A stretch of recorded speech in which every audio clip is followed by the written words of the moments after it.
Talks. मैं हूं आपका मित्र ऋषभ शुक्ला।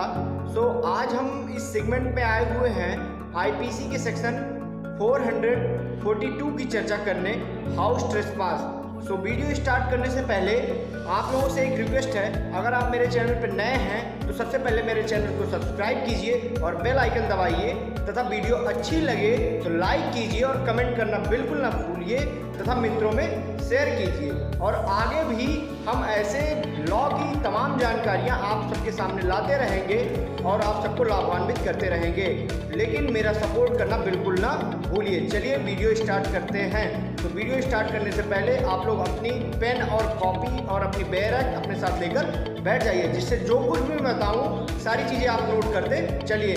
सबसे पहले मेरे चैनल को सब्सक्राइब कर लिए। सबसे पहले हम देखेंगे कि सेक्शन 442 के अंदर क्या लिखा हुआ है और क्या प्रोविज़न दिए हुए हैं सेक्शन 442 के अंतर्गत हाउस ट्रेसपास के बारे में। तो यहाँ पे एक एक्सप्लेनेशन भी दिया हुआ है, उसे भी हम देखेंगे। तो सबसे पहले हम रीडिंग करते हैं इस सेक्शन की, क्या लिखा हुआ है। House trespass, whoever commits criminal trespass by entering into or remaining in any building, tent or vessel used as human dwelling or any building used as place for worship or as the place of custody of property is said to commit trespass। तो यहाँ पे ये चीज़ें लिखी हुई हैं और explanation में क्या लिखा हुआ है। एक्सप्लेनेशन में लिखा हुआ है, the introduction of any part of the criminal ट्रेसपासर्स body is entering sufficient to constitute house trespass. यहाँ पे अब इतनी चीज़ें लिखी हुई हैं जिसको हम आपको एक समझाते हैं आगे। ओके,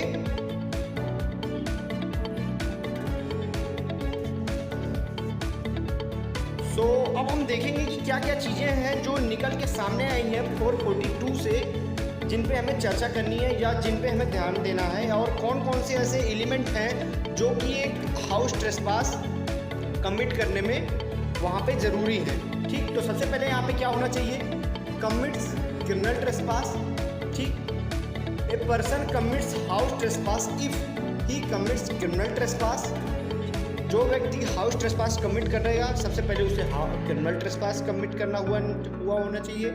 या दूसरा क्या है, बाई एंटरिंग इनटू और रिमेनिंग इन। या तो वो दूसरा एलिमेंट क्या है, बाई एंटरिंग इनटू और remaining in any building, tent और vessel used as a human dwelling और any building used as a place of worship, as a place for custody of property.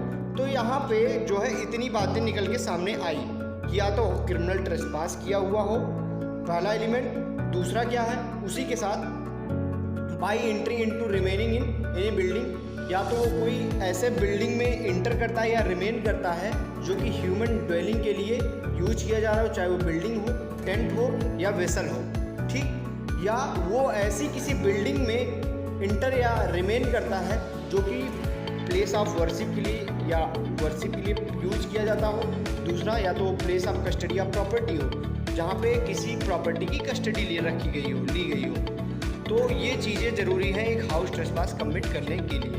तो अब हम आगे देखेंगे कि क्या पनिशमेंट दिया हुआ है इस ऑफेंस के लिए 448 के अंतर्गत। ठीक, तो यहाँ पे एक्सप्लेनेशन जो दिया हुआ था, the introduction of any part of the criminal trespasser body is entering sufficient to constitute the house trespass। भले ही उसका एक हाथ चला गया हो या पैर चला गया हो, उसके बॉडी का कोई पार्ट चला गया हो, any part of the body चला गया हो उस प्रॉपर्टी के अंदर, उस बिल्डिंग के अंदर, उस टेंट के अंदर, उस वेसल के अंदर, तो वहाँ पे हाउस ट्रेसपास मान लिया जाएगा। तो हम देखते हैं कितनी पनिशमेंट दी गई है 448 के अंतर्गत। तो यहाँ पे 1 साल की सज़ा और 1000 रुपये तक की फाइन या दोनों तक की पनिशमेंट का प्रावधान दिया गया है आईपीसी के सेक्शन 448 के अंदर। ठीक, तो यहाँ पे इतनी सारी चीज़ें निकल के सामने आई। तो अब हमें चर्चा करनी है कि कौन कौन से ऐसे स्ट्रक्चर हैं जो बिल्डिंग के डिफिनेशन में आएंगे और कौन कौन से स्ट्रक्चर हैं जो बिल्डिंग के डिफिनेशन के अंतर्गत नहीं आएंगे, और एक प्रॉब्लम के बारे में भी हम आपके सामने चर्चा करेंगे। तो आगे हम देखते हैं। फ्रेंड्स, अभी तक जो हमने डिस्कस किया है इसमें हमें ये पता चला है कि जो हाउस ट्रेसपास है उसके लिए क्रिमिनल ट्रेसपास का होना बहुत ज़रूरी है, वो भी केवल एक स्पेसिफिक चीज़ के लिए। क्रिमिनल ट्रेसपास केवल बिल्डिंग्स में हो, ठीक, या टेंट्स में हो या वेसल्स में हो, then that is called the house trespass, ठीक। तो यहाँ पे सबसे पहले क्या एलिमेंट है हाउस ट्रेसपास का? There must be a criminal trespass, okay. और क्रिमिनल ट्रेसपास कैसा होना चाहिए? बाई एंटरिंग इनटू और रिमेनिंग इनटू, या तो वो किसी एंट्री करता है या रिमेन करता है कैसी चीज़ों में? पहला यहाँ पे बताया गया है किसी बिल्डिंग, किसी टेंट, किसी वेसल में जिसका प्रयोग ह्यूमन ड्वेलिंग के लिए किया जा रहा हो, जहाँ पे मानव रहते हों, या तो ऐसी बिल्डिंग, टेंट या वेसल में वो इंटर करके या रिमेन करके क्रिमिनल ट्रेसपास करता है, then that is called the house trespass. या वो ऐसी बिल्डिंग्स में जाता है, इंटर करता है या रिमेन करता है जिनका पर्पज प्लेस ऑफ वर्शिप के लिए बनाया गया हो, जिनका यूज प्लेस ऑफ वर्शिप के लिए किया जा रहा हो, वहाँ पे पूजा पाठ का कार्य होता हो, ठीक। या तो उनका प्रयोग कस्टडी ऑफ प्रॉपर्टी के लिए किया जाता हो, ठीक, या तो वहाँ पे प्रॉपर्टी की कस्टडी रखी जाती हो, उनका उन बिल्डिंग्स का प्रयोग कस्टडी ऑफ प्रॉपर्टी के लिए किया जाता हो। तो यहाँ पे ये सारी बातें क्लियर हो गई हैं कि क्रिमिनल ट्रेसपास अगर कोई व्यक्ति करता है किसी बिल्डिंग, टेंट या वेसल में जिनका प्रयोग ह्यूमन ड्वेलिंग पर्पस से किया जाता हो, then that is called the house trespass. या क्रिमिनल ट्रेसपास वो करता है किसी बिल्डिंग में जिनका प्रयोग प्लेस ऑफ वर्शिप या कस्टडी ऑफ प्रॉपर्टी के लिए किया जाता हो, then that is called the house trespass. तो यहाँ पे इतनी बातें तो हमने समझ ली हैं। अब हमें ये समझना है कि बिल्डिंग के स्ट्रक्चर में कौन सी चीज़ें आती हैं या कौन सी चीज़ें नहीं आती हैं, ठीक। तो अगर बिल्डिंग की कहें तो इसकी डिफिनेशन कहीं नहीं दी गई है आईपीसी के अंदर, तो हम यहाँ पे सीधे शब्दों में समझ सकते हैं कि बिल्डिंग वो है जो चारों तरफ से घिरा हुआ है और उसके ऊपर कवर किया हुआ है, चारों तरफ से दीवार से या किसी चीज़ से घिरा हुआ है, दीवार से घिरा हुआ है और उसके ऊपर उस पर छत दी गई है या कुछ भी दी गई है, that is called the building. लेकिन सपोज दैट मैंने एक कंडीशन दे दी और कही कि चारों तरफ से दीवार घेर दी, मैंने उस पर छत नहीं डाली, क्या है बिल्डिंग में आएगी? जी नहीं, ये बिल्डिंग में नहीं आएगी, ठीक। तो ये बिल्डिंग में होना चाहिए, मतलब चारों तरफ से वहाँ पे वॉल हो और उसके ऊपर छत भी हो, then that is called the building.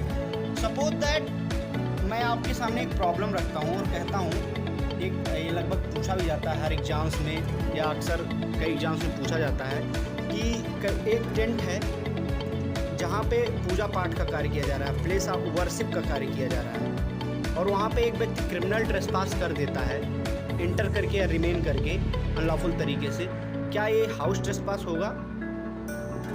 नहीं, ये हाउस ट्रेसपास नहीं होगा। ये क्योंकि यहाँ पे सीधे तौर पे लिखा हुआ है अगर वहाँ पे प्लेस ऑफ वर्शिप उसे यूज किया जा रहा है तो उसे उसका बिल्डिंग होना ज़रूरी है, ना कि टेंट होना ज़रूरी है। अगर टेंट में प्लेस ऑफ वर्शिप के पर्पज़ से यूज किया जा रहा है टेंट को, तब वो हाउस ट्रेसपास के अंतर्गत नहीं आएगा। लेकिन अगर किसी बिल्डिंग को प्लेस ऑफ वर्शिप के लिए यूज किया जा रहा है तब वो हाउस ट्रेसपास के अंतर्गत आ जाएगा, ठीक। तो अब हम देखेंगे कि कौन सी ऐसे स्ट्रक्चर हैं जो जिसको इस सेक्शन के अंतर्गत बिल्डिंग के डेफिनेशन में रखा गया है और वहाँ पे हाउस ट्रेसपास माना जाता है। तो सबसे पहले हम देखेंगे फ्रेंड्स, क्या पुलिस स्टेशन को इस सेक्शन के अंतर्गत बिल्डिंग माना गया है? अगर माना गया है तो किस पर्पज़ के लिए माना गया है? क्या ह्यूमन ड्वेलिंग पर्पज़ से या place of custody of goods के, कस्टडी ऑफ प्रॉपर्टी के, या फिर किसी जो पर्पज़ दिए गए हैं उनके लिए?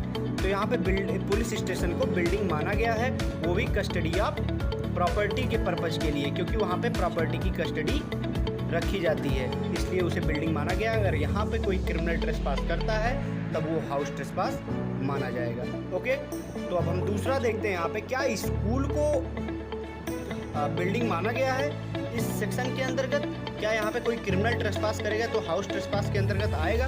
यस, इसको भी हाँ बिल्डिंग माना गया है ह्यूमन ड्वेलिंग के पर्पज़ के लिए, और अगर यहाँ पे कोई भी क्रिमिनल ट्रेसपास करता है तो उसे हाउस ट्रेसपास माना जाएगा। ठीक, तो अब यहाँ पे हम देखते हैं तीसरा, रेलवे वेटिंग रूम। यहाँ पे रेलवे वेटिंग रूम होता है जहाँ पे यात्री आते हैं कुछ समय के लिए, ट्रेन के लिए रुकते हैं, उसके बाद चले जाते हैं। क्या इसे बिल्डिंग माना जाएगा? अगर माना जाएगा तो किस पर्पज़ के लिए? ठीक, जी हाँ, इसे बिल्डिंग माना गया है इस सेक्शन के अंतर्गत, और इसे ह्यूमन ड्वेलिंग पर्पज़ के लिए बिल्डिंग माना गया है। ठीक, ये ह्यूमन ड्वेलिंग पर्पज़ के लिए यूज की जाती है ये तो इसे बिल्डिंग माना गया है। तो इस वीडियो में हमने सारी चीज़ें कवर कर ली हैं फ्रेंड्स। सो नेक्स्ट वीडियो में मिलते हैं नेक्स्ट टॉपिक के साथ। सो अगर वीडियो अच्छी लगी तो लाइक करिए, कमेंट करिए और दोस्तों में शेयर करिए, और चैनल को सब्सक्राइब करना बिल्कुल ना भूलिए। तो thank you very much for watching the video.